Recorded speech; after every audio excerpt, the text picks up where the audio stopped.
Alhamdulillahi Rabbil Alamin. Wabihi nasta'inu ala umuri dunya waddin. Ashhadu an la ilaha illallah wahdahu la syarika lah. Wa ashhadu anna Muhammadan abduhu wa rasuluh, amma ba'd. Ma'asyiral muslimin, hadirin dan hadirat yang dicintai dan dirahmati Allah. Pada kesempatan sesudah maghrib ini, sebagaimana biasanya kita akan membaca dan membahas kitab Bulughil Maram pada bagian Kitabul Jami' yang terkait dengan masalah akhlak dan adab yang diajarkan oleh Nabi sallallahu alaihi wa ala alihi wasallam. Kita sudah sampai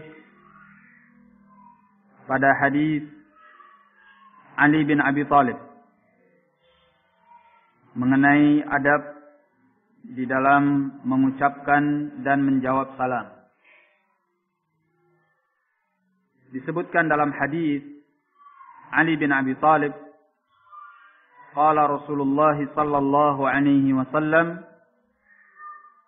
yujzi'u 'anil jama'ati idza marru ay yusallima ahaduhum wa yujzi'u 'anil jama'ati ay yarudda ahaduhum, rawahu Ahmad wal Baihaqi.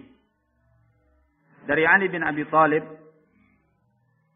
beliau berkata, bersabda Rasulullah sallallahu alaihi wa ala alihi wasallam,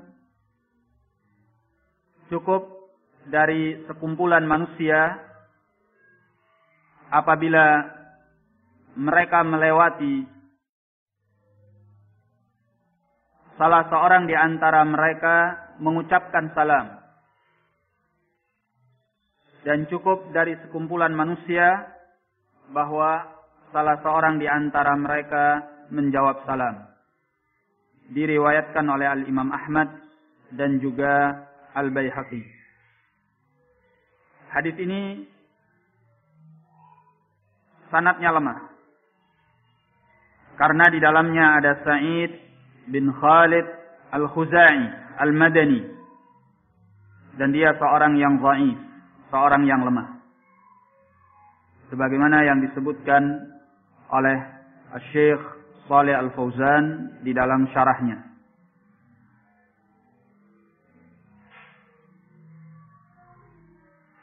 Tetapi hadis ini disebutkan oleh Syekh Al-Albani rahimahullah di dalam Irwaul Ghalil pada jilid yang ketiga halaman 242. Meskipun hadis ini dhaif, hadis yang lemah secara sanadnya, tetapi beliau katakan la'allal hadis bihadhihi at-turuq yataqawwa fayasiru hasanan. Barangkali hadis ini dengan jalan-jalan yang telah beliau sebutkan menjadi kuat sehingga hadisnya hasan. Bal hadza huwa adh-dhahir wallahu a'lam. Bahkan inilah yang tampak, wallahu a'lam. Jadi Asy-Syaikh Al-Albani rahimahullah menguatkan hadis ini sebagai hadis yang hasan karena datang jalan-jalan yang lain, jalan-jalan periwayatan yang lain yang menguatkannya, sehingga hadis ini pun menjadi hadis yang hasan. Ya.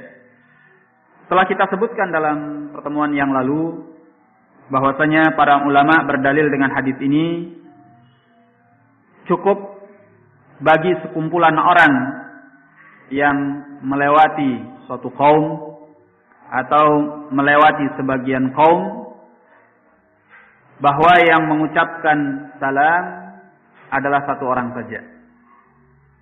Ya. Sebagaimana menurut mayoritas para ulama cukup bagi sekumpulan orang, sekumpulan manusia yang diberi salam, bahwa salah seorang di antara mereka yang menjawab salam. Jadi tidak harus semuanya, satu orang cukup. Ya. Walaupun yang utama adalah semuanya mengucapkan salam dan yang diberi salam semuanya menjawab salam. Itu yang utama. Tapi masalah apakah cukup satu orang saja? Maka menurut mayoritas para ulama cukup satu orang saja yang menjawab salam. Artinya kalau sudah ada satu orang yang menjawab salam, gugur dari mereka kewajiban untuk menjawab salam. Dan sudah kita jelaskan bahwa mengucapkan salam hukumnya apa? Sunnah. Iya. Hukumnya sunnah. Sedangkan menjawab salam wajib dengan kesepakatan para ulama. Oleh karena itu, apabila mereka ada beberapa orang melewati suatu kaum atau sebagian kaum, atau mungkin melewati seseorang, maka sekumpulan manusia ini dari sisi kecukupan satu orang memberi salam cukup untuk mengamalkan sunnah itu.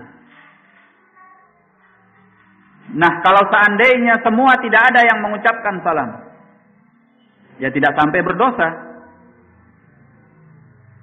Karena hukum mengucapkan salam adalah sunnah, bukan wajib.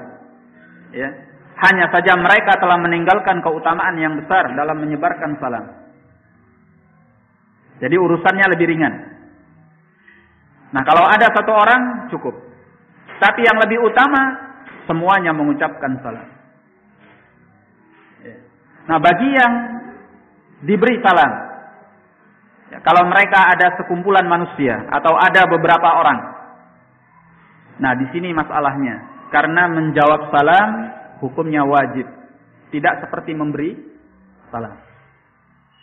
Ya. Hukumnya wajib dengan kesepakatan para ulama dalam semua mazhab. Oleh karena itu, menurut mayoritas para ulama, berdasarkan hadis ini, cukup satu orang saja menjawab salam, maka kewajiban menjawab salam itu telah gugur. Tapi kalau tidak ada sama sekali yang menjawab salam, semuanya berdosa. Semuanya berdosa, karena menjawab salam adalah wajib. Ya. Ini menurut mayoritas para ulama, cukup satu orang yang menjawab salam. Walaupun sebagian ulama seperti Abu Yusuf, muridnya Abi Hanifah, demikian pula yang dipegangi oleh Al-Imam At-Tahawi rahimahumullah, menganggap bahwa tidak cukup satu orang yang menjawab salam. Ya. Kenapa mereka berpendapat demikian? Dan ini yang dikuatkan oleh Syekh Shalih Al-Fauzan hafizahullah, karena hadis ini dianggap hadis yang lemah. Hadis ini dianggap sebagai hadis yang lemah. Ya, sehingga karena tidak ada dalil yang menyatakan cukup satu orang yang menjawab salam, kembali kepada hukum asalnya, di mana masing-masing orang punya kewajiban untuk menjawab salam. Ya. Nah, ini menurut sebagian ulama yang kemudian dikuatkan oleh Syekh Shalih Al-Fauzan hafizahullah.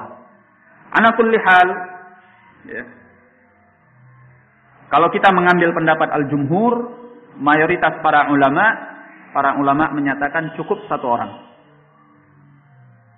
Ya. Apalagi sebagaimana yang telah kita sebutkan bahwa Syekh Al-Albani rahimahullah mengatakan hadis ini adalah hadis yang hasan karena datang jalan-jalan yang lain yang menguatkannya. Nah, kalau ingin selamat, ya semuanya saja menjawab salam. Ya. Terbebas dari khilaf, ya. Dan juga lebih utama. Semuanya mendapatkan pahalanya insyaallah. Nah, ini yang paling aman di dalam pengamalannya. Baik. Kita beranjak kepada hadis yang berikutnya. Bismillahirrahmanirrahim. Wa anhu qala Rasulullah sallallahu alaihi wa ala alihi wa sallam la tabda'ul yahuda wan nasara bis salam wa idza laqitumuhum fi tariq fattarruhum ila adyaqih akhrajahu Muslim. Dan darinya beliau berkata, bersabda Rasulullah sallallahu alaihi wa ala alihi wasallam, janganlah kalian memulai orang-orang Yahudi dan orang-orang Nasrani untuk mengucapkan salam. Dan apabila kalian bertemu dengan mereka di sebuah jalan, maka desaklah mereka ke bagian yang paling tersempitnya. Dikeluarkan oleh Al-Imam Muslim. Hadis ini dari lafaz Al-Imam Ibnu Hajar Al-Asqalani Asy-Syafi'i rahimahullah, seolah-olah hadis sahabat Ali bin Abi Thalib radhiyallahu anhu. Karena beliau menyatakan wa anhu, dan darinya. Biasanya lafaz yang seperti ini dipulangkan kepada rawi yang sebelumnya. Sebelum hadis ini adalah hadis Ali bin Abi Thalib. Maka seolah-olah beliau mengisyaratkan bahwa hadis ini adalah hadis Ali bin Abi Thalib radhiyallahu anhu. Tetapi ini merupakan kesalahan. Diterangkan oleh Syekh Shalih Al-Fauzan hafizahullah bahwasanya yang benar hadis ini adalah hadis Abi Hurairah, bukan hadis Ali bin Abi Thalib. Nah, yang benar adalah hadis Abi Hurairah, bukan hadis Ali bin Abi Thalib. Sebagaimana hadis ini telah disebutkan di dalam Kitabil Jihad dari Bulughul Maram ini. Dan disebutkan bahwa hadis ini datangnya dari hadis Abi Hurairah. Nah,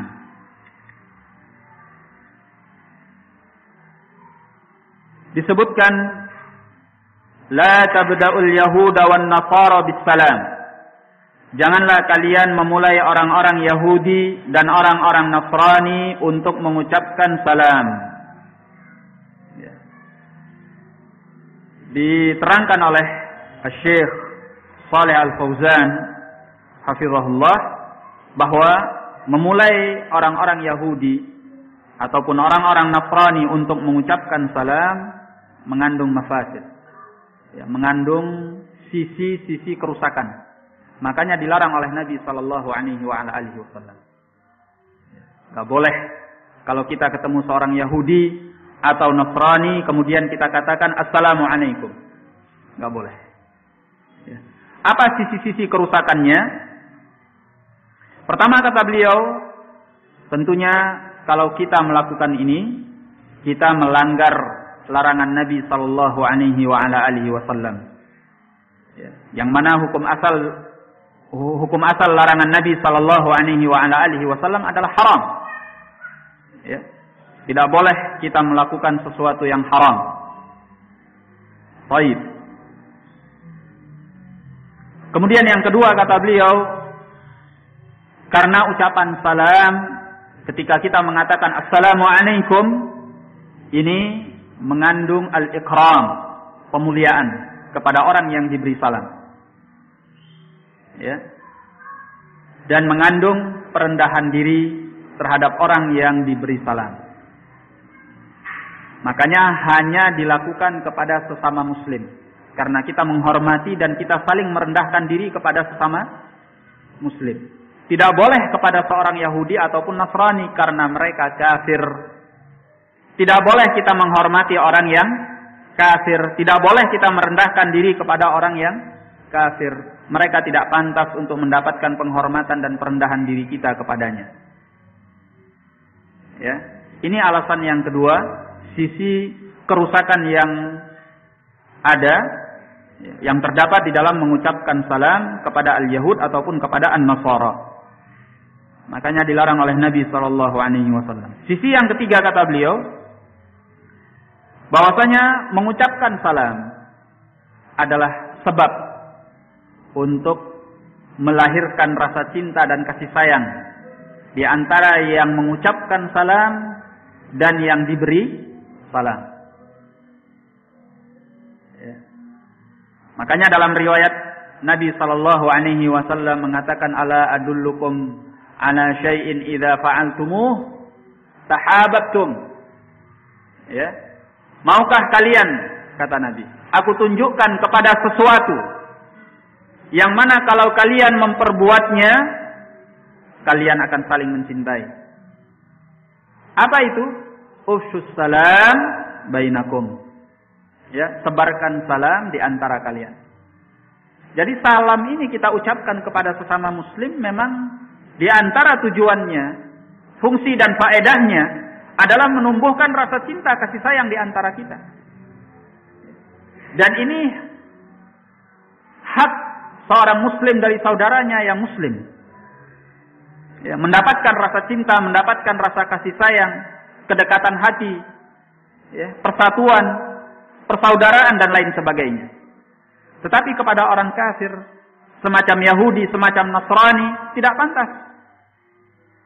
Karena orang-orang kafir itu tidak boleh kita berikan loyalitas kita kepadanya. Ya.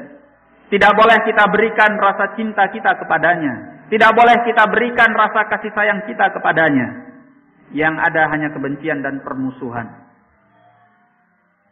Kecuali kalau dia berbuat baik, kita balasi kebaikannya sebatas yang diperbolehkan oleh Allah dan Rasulnya alaihi salatu wassalam. Hukum asalnya, sebagaimana yang Allah katakan di dalam surah Al-Mujadalah ayat yang ke-22, la tajidu qauman yu'minuna billahi wal yawmil akhir yuwadduna man haddallaha wa rasulah. Itu hukum asalnya. Kata Allah, engkau tidak akan mendapati satu kaum yang mereka beriman kepada Allah dan hari akhir, yuwadduna man haddallaha wa rasulah. Mereka akan saling mencintai kepada orang-orang yang menentang Allah dan Rasulnya. Hanya karena kelemahan iman dari kaum mukminin, kelemahan Islam dari kaum muslimin, sehingga loyalitas mereka kepada orang-orang yang beriman itu kurang. Bahkan loyalitas mereka kepada orang-orang kafir itu kuat. Allahul musta'an. Padahal Allah mengatakan di dalam Al-Quran, tidaklah engkau dapati satu kaum yang beriman kepada Allah dan Rasulnya saling mencintai kepada orang-orang yang menentang Allah dan Rasulnya. Nah, kemudian yang berikutnya, yang keempat, bahwasanya salah satu yang menyebabkan orang-orang Yahudi itu dengki kepada kaum muslimin adalah karena ucapan salam. Tidak ada dalam syariat mereka ucapan salam. Dan mereka sangat dengki kepada kaum muslimin karena ucapan salam ini tadi. Kaum muslimin di antara mereka saling mengucapkan salam. Assalamualaikum. Yang lain menjawab waalaikumsalam. Ini sesuatu yang didengki oleh Yahudi dan Nasrani. Khususnya orang-orang Yahudi maksud saya. Nah, disebutkan di dalam hadis riwayat Al-Bukhari dalam Al-Adabil Mufrad dan juga Ibn Majah dengan sanad yang sahih, Nabi sallallahu alaihi wasallam menyatakan, "Ma hasadatkumul yahudu ala syai' ma hasadukum ala salam wa ta'min." Ya. Kata beliau alaihi salatu wassalam, tidaklah orang-orang Yahudi itu dengki kepada kalian melebihi dengki mereka kepada kalian dalam hal salam dan mengucapkan amin. Dua hal yang mereka sangat dengki kepada kita. Mengucapkan salam, ya, syariat assalam. Yang kedua, mengucapkan amin di dalam salat. Ketika kita mendengar imam salat menyatakan waladhdallin, maka kita menyatakan apa? Amin. Nah, dua hal ini mereka sangat dengki kepada kita. Nah, kalau mereka dengki kepada kita dalam pensyariatan assalam bagi umat Islam yang diajarkan oleh Nabi sallallahu alaihi wasallam, ya tidak pantas kita berikan salam itu kepada mereka. Ya. Tidak pantas kita berikan salam itu kepada mereka yang notabene-nya mereka telah dengki kepada mereka disebabkan salam tersebut. Nah, oleh karena itu salam hanya khusus bagi orang-orang yang beriman. Baik. Kemudian, ma'asyiral muslimin, hadirin dan hadirat yang dicintai dan dirahmati Allah, apabila orang-orang Yahudi dan Nasrani dilarang bagi kaum muslimin untuk mengucapkan salam kepada mereka, bagaimana dengan orang-orang kafir yang selain Yahudi dan Nasrani? Sebab agama kekafiran itu kan bukan Yahudi dan Nasrani saja. Apalagi di negeri kita ini banyak sekali.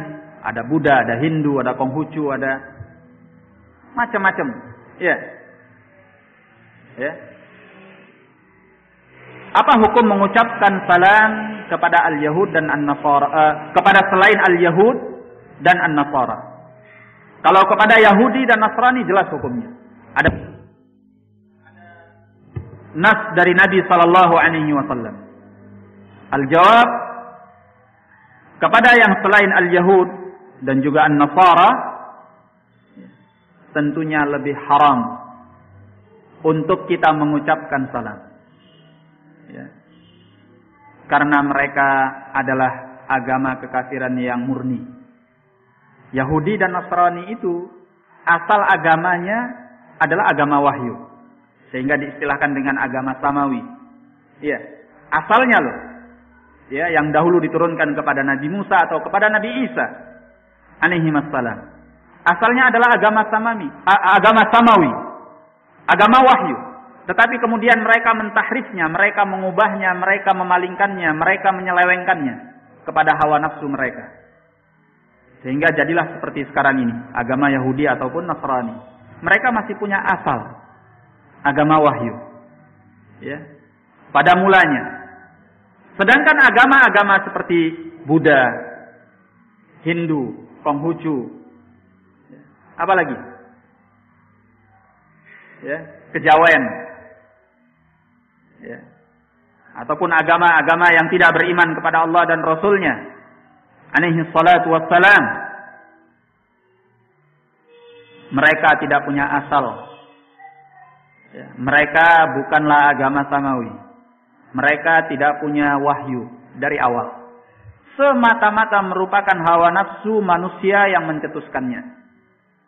Tidak ada asalnya dari Allah dan Rasulnya. Kalau agama Yahudi dan Nasrani yang notabene-nya pada awalnya, pada mulanya mempunyai asal dari wahyu, ya datang dari Allah Azza wa Jalla kepada nabi-nabi mereka saja, setelah ditahrif, setelah diselewengkan oleh mereka, setelah disimpangkan oleh mereka, ya, menjadi agama yang munharif, agama yang menyimpang, yang menyeleweng. Kita dilarang oleh Nabi sallallahu alaihi wasallam untuk mengucapkan salam kepada para pemeluknya. Bagaimana agama yang memang semurninya adalah merupakan kekafiran kepada Allah dan Rasulnya. Yang semurninya adalah merupakan hawa nafsu manusia yang mencetuskannya. Maka ini lebih utama untuk tidak boleh kita mengucapkan salam. Ya. Tidak boleh kita mengucapkan salam. Nah, ini khusus untuk pembahasan mengucapkan salam, yaitu kita mengatakan assalamualaikum.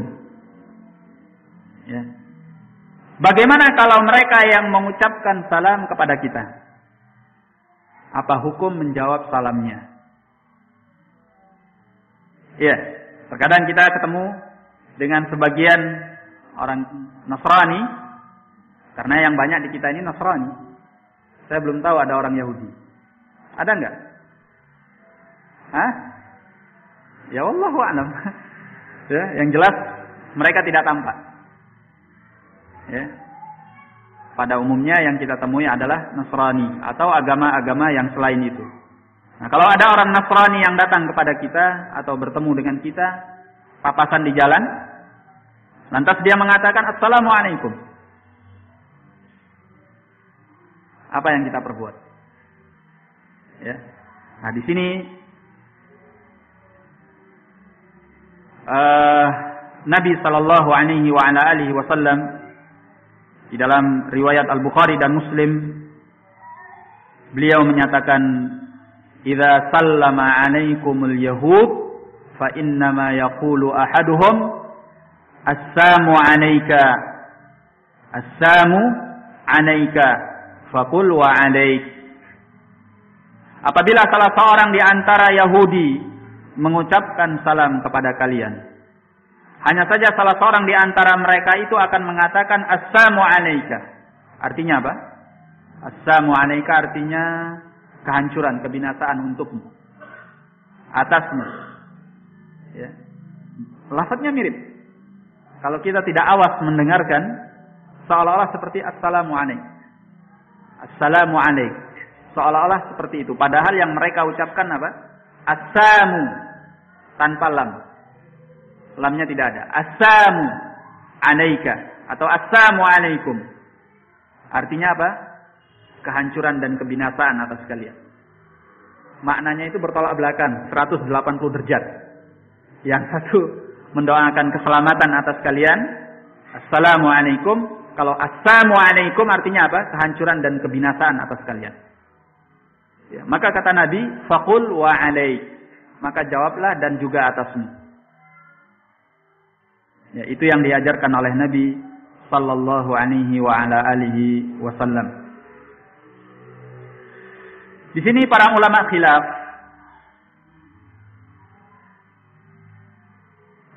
Sebelumnya, di sini para ulamaul Islam mereka sepakat. Ya, mereka sepakat tentang disyariatkannya menjawab salam ahli kitab apabila mereka mengucapkan salam. Ya, mereka sepakat tentang disyariatkannya menjawab salam ahli kitab kalau mereka mengucapkan salam. Tetapi mereka khilaf apa hukumnya menjawab salamnya ini. Masalah disyariatkan mereka sepakat bahwa ini disyariatkan. Tapi sesuatu yang disyariatkan hukumnya bisa beda. Bisa wajib, bisa sunnah, ya bisa mubah.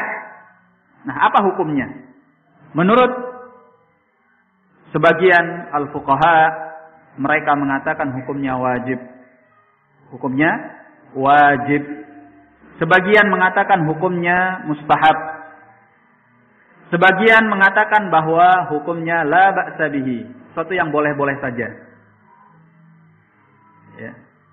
Nah, jadi khilaf di kalangan para ulama tentang hukumnya. Ada yang mengatakan wajib, ada yang mengatakan mustahab, ada yang mengatakan tidak mengapa untuk menjawabnya. Baik.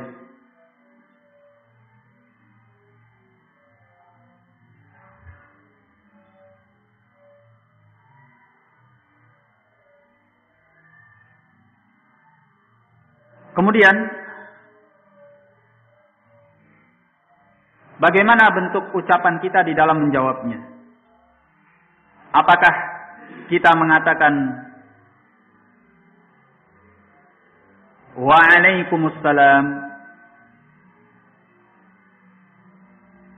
atau hanya sekedar waalaikum atau hanya alaikum? Baik. Ikhwani fid din rahimani wa rahimakumullah. Kalau ada seorang dari ahli kitab yang mengatakan assalamu alaikum, ya, katakan mereka tidak mengucapkan assalamu alaikum. Ya. Kalau dia mengatakan assalamu alaikum, kehancuran dan kebinasaan atas kalian, jawaban kita jelas. Wa alaikum. Karena tidak mungkin kita mengatakan wa alaikumussalam. Dia mendoakan kebinasaan untuk kita, kita tidak mungkin mendoakan keselamatan untuk dia. Makanya yang diajarkan oleh Nabi, kalau dia mengatakan assalamu alayka, kehancuran untukmu, katakan kepadanya wa alaik, dan untukmu juga. Ya.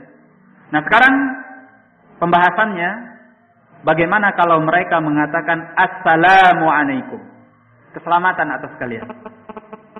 Ya. Ini yang tadi kita katakan bahwa para ulama sepakat menjawab salam ahlil kitab itu disyariatkan.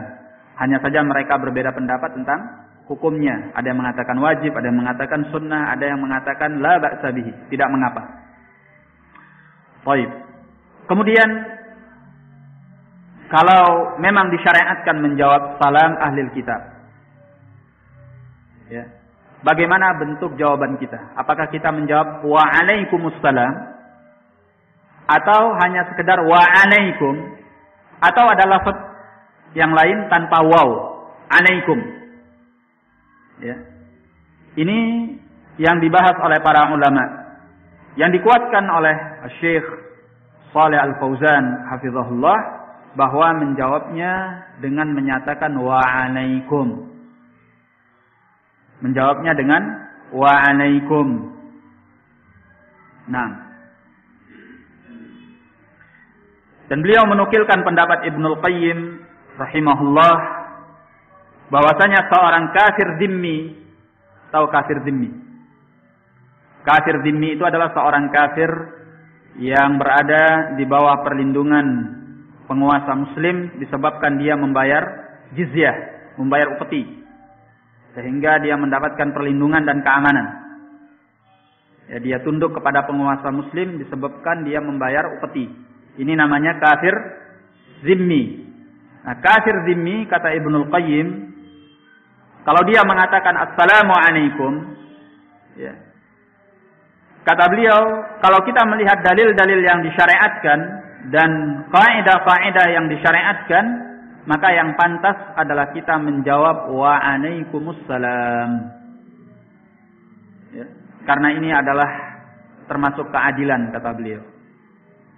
Ya. Dan Allah telah memerintahkan dengan keadilan. Jadi kita membalasnya dengan yang setimpal. Ya. Apalagi Allah mengatakan di dalam surah An-Nisa ayat yang ke-86, wa idza hayyitum bi tahiyyatin fahayyu bi ahsana minha aw rudduha. Apabila kalian diberi ucapan selamat, maka jawablah dengan yang lebih baik atau dengan yang semisalnya. Nah, di sini kata Ibnul Qayyim, Allah telah mensunnahkan, mendorong dan memotivasi kita kepada sesuatu yang utama, yaitu membalas dengan yang lebih baik.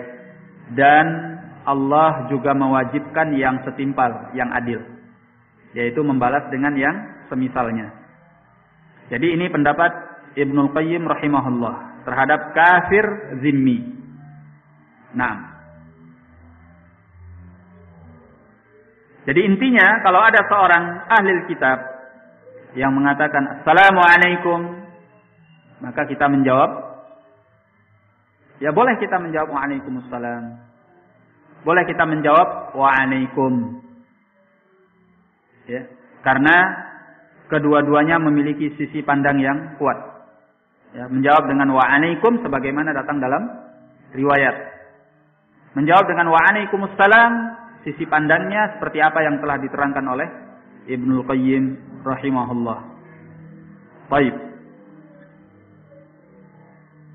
Nah, sekarang pembahasan yang berikutnya. Bagaimana memulai mengucapkan kepada kafir zimmi yang di bawah perlindungan penguasa yang muslim, ya, dengan selain lafaz assalam. Ya, dengan selain lafaz assalam. Misalnya, kalau kita papasan dengan seorang Yahudi atau seorang Nasrani, lantas kita mengatakan, ya, apa kabar? Ya. Atau kita mengatakan, gimana kondisinya sekarang? Ya. Atau dalam bahasa Arabnya, kaifa haluk? Kaif haluk? Bagaimana kondisimu? Atau mungkin kita mengatakan kaifa asbahta atau kaifa amsaita, ya, selamat pagi, selamat sore. Apa hukumnya ini? Menurut pendapat yang dipegangi oleh Syekhul Islam Ibnu Taimiyah rahimahullah, demikian pula dengan Al-Imam An-Nawawi, juga dipilih oleh Syekh Al-Albani, Syekh Muhammad bin Saleh Al-Utsaimin, dan yang lainnya rahimahumullah, hukumnya la ba'sa bidzalik, tidak mengapa selama dia adalah kafir zimmi yang tidak memusuhi kaum muslimin, tidak memerangi kaum muslimin, tidak menampakkan kebenciannya kepada kaum muslimin, ya, di bawah perlindungan seorang penguasa muslim, ya, maka tidak mengapa kita bertegur sapa dengan mengatakan selamat pagi atau selamat sore, atau menanyakan kondisinya, bagaimana kondisimu, ya, atau yang semacam itu, ya, tidak mengapa hal itu. Nah, namun para ulama juga berbeda pendapat, apakah ini berlaku secara mutlak atau hanya kalau ada kebutuhan dan kemanfaatannya saja. Sebagian mengatakan secara mutlak. Apakah ada kebutuhan dan kemanfaatannya atau tidak? Boleh. Sebagian mengatakan sesuai dengan kemanfaatannya. Kalau memang ada kemanfaatannya dalam rangka menjinakkan hatinya, dalam rangka untuk membuatnya tertarik kepada Islam, ya, memberikan gambaran bahwa kaum muslimin itu adalah orang-orang yang baik, mempunyai akhlak yang terpuji, dan lain sebagainya. Kalau memang ada kemanfaatan seperti ini, silahkan. Kalau tidak ada, jangan. Ya, jadi juga mereka membahas dari sisi yang demikian. Namun sebagian mengatakan silahkan melakukannya apakah ada kemanfaatan atau tidak. Karena tidak ada kaitannya dengan ucapan assalam. Kenapa kalau ucapan assalam tidak boleh? Karena ucapan assalam itu sendiri adalah ucapan yang mulia. Ya. Ucapan yang terhormat yang disyariatkan oleh Allah dan Rasulnya alaihi salatu wassalam. Tidak berhak orang kafir untuk mendapatkannya. Kemudian assalam itu sendiri adalah ismun min asma'illahi ta'ala. Salah satu nama daripada nama-nama Allah. Sehingga tidak pantas untuk diberikan kepada selain yang muslim atau mukmin. Baik, adapun lafaz-lafaz yang lain, ucapan-ucapan selamat yang lain yang selain daripada assalam tidak mengapa. Karena tidak mengandung lafaz assalam. Ya, tidak mengandung lafaz assalam. Nah, sebagian ulama dari kalangan Al-Hanabilah, para ulama yang bermadzhab Hambali, mereka bahkan tidak membolehkan untuk mengucapkan kepada kafir zimmi ucapan selamat meskipun selain assalam. Walaupun kita mengatakan selamat pagi, selamat sore, atau bagaimana kondisimu, tidak boleh. Menurut sebagian ulama Al-Hanabilah, ya, para ulama Al-Hambali. Tapi sudah kita dengarkan sebagian yang lain seperti Syekhul Islam bin Taimiyah, Al-Imam An-Nawawi, kemudian di saat ini seperti Syekh Al-Albani dan Syekh Muhammad bin Saleh Al-Utsaimin rahimahumullah membolehkan yang demikian itu. Baik. Dan Syekh Al-Fauzan hafizahullah juga cenderung kepada pendapat yang membolehkan. Karena beda, ya, tidak bisa dikiaskan antara ucapan salam dengan yang selain salam. Ya, jadi kalau salam memang dilarang, ada nafsnya. Tapi yang selain salam tidak ada nafs dan tidak bisa dikiaskan kepada as-salam. Baik. Kemudian pembahasan yang berikutnya, di dalam hadis yang telah kita baca, Nabi sallallahu alaihi wa ala alihi wasallam menyatakan, "Wa idza laqitumuhum fi tariq fattaruhum ila adyaqih." Apabila kalian bertemu dengan mereka dalam sebuah jalan, maka desaklah mereka ke tempat sempitnya. ya, dipojokkan, disudutkan. Ini yang diajarkan oleh Nabi sallallahu alaihi wasallam. Ya. Karena kalau kita memberikan jalan kepada mereka, apalagi melapangkan jalan untuk mereka, ini mengandung pemuliaan dan penghormatan kepada mereka. Ya, jadi segitunya Nabi mengajarkan kita untuk bersikap kepada orang kafir, ya, terutama ahli kitab. Ya, kata beliau, tidak boleh kalian melapangkan jalan, memberikan jalan, silahkan. Oh, enggak. Yang diajarkan oleh Nabi apa? Pepet, dipepet. Ya. Nah, tapi hal ini barakallahu fikum diterangkan oleh Syekh Shalih Al-Fauzan berlaku untuk pejalan kaki. Artinya kalau papasan di jalan atau berbarengan jalan dalam kondisi kita berjalan kaki. Ya. Al-masyi 'alal aqdam. Adapun kalau dalam keadaan naik kendaraan, sepeda motor atau mobil misalnya, ya, tidak, kata beliau. Ya, jangan, karena itu mengandung bahaya. Ya, bisa kedua-duanya celaka nanti. Barakallahu fikum. Jadi kata beliau, ini berlaku hanya bagi pejalan kaki, tidak bagi yang berkendaraan, karena mengandung madharrah, mengandung bahaya. Ya, itu pun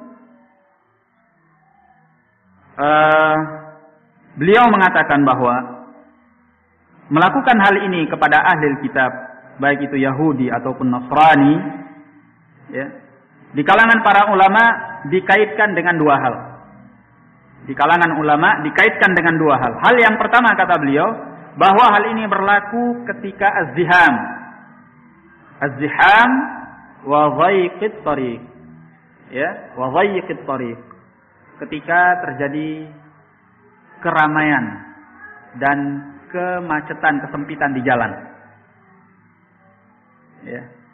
Maka kaum muslimin mengambil jalan yang lapang dan menyempitkan, ya, memojokkan orang kafir tadi untuk menunjukkan izzatul Islam, ya, kemuliaan Islam dan kerendahan kufur, kerendahan kekafiran kepada Allah dan Rasulnya. Nah,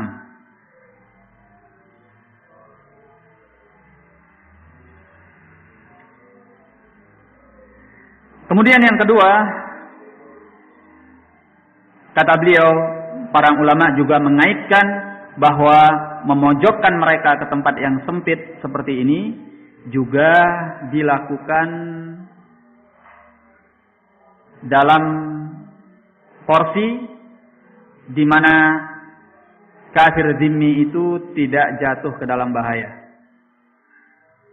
Tetap ini harus dijaga, sebab seorang kafir zimmi dia punya perlindungan keamanan dari penguasa muslim. Sehingga kalaupun ini dilakukan, barakallahu fikum, tidak boleh sampai membuatnya jatuh ke dalam bahaya. Silahkan dipepet, silahkan didesak, ya, ke tempat yang sempit, ke jalan yang mojok, tapi tidak boleh membahayakannya. Ya, ini keterkaitan yang harus kita jaga. Ya. Apa bentuk bahaya yang barangkali bisa menimpanya? Ya, jangan sampai dia misalnya masuk ke lubang, masuk ke comberan, atau masuk ke parit. Jangan, karena itu membahayakan. Ya. Atau sampai membuat dia kejedot sama dinding misalnya, atau sama tiang listrik. Ya, jangan. Ya. Boleh melakukan ini, tapi tidak boleh membahayakan. Karena seorang kafir zimmi dalam perlindungan penguasa muslim. Dan kita harus menghormati itu. Harus menghormati itu. Nah, ini yang diterangkan oleh beliau. Dan dua keterkaitan ini beliau nukilkan dari Syarah Sahih Muslim dan Dalilil Falihin. Ya, jadi yang pertama, ini ketika apa? Ketika keramaian. Terjadi keramaian, kemacetan di jalan. Maka kalau kita dapatkan orang kafir yang seperti ini, kita pepet ke pojok jalan. Yang berhak untuk mendapatkan jalan yang lapang itu adalah seorang muslim, bukan seorang yang kafir zimmi. Ya.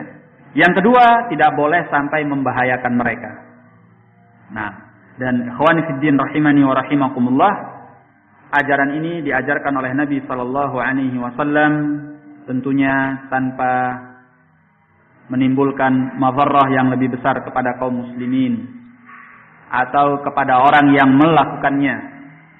Sebab kalau hal ini menimbulkan fitnah yang lebih besar, kerusakan yang lebih besar, bahaya yang lebih besar, maka sebaiknya kita perlu mempertimbangkan antara maslahat dan mafsadah. Nabi mengajarkan ini ketika seorang muslim berada di negeri Islam yang kaum muslimin punya kekuatan. Orang-orang kafir itu rendah, hina di tempat tersebut. Baru kita bisa melakukannya. Tapi kalau keadaannya tidak demikian, jadi fitnah yang besar. Jadi keributan. Bahkan bisa menimbulkan bahaya bagi kaum muslimin. Jadi ini hal-hal yang penting kita ingat. Sehingga kita berjalan di atas syariat Islam, tidak membawa bahaya yang besar, tidak kepada diri kita ataupun kepada orang lain. Barakallahu fikum. Kita cukupkan dulu sampai di sini. Wabillahi taufiq wal hidayah. Assalamualaikum warahmatullahi wabarakatuh.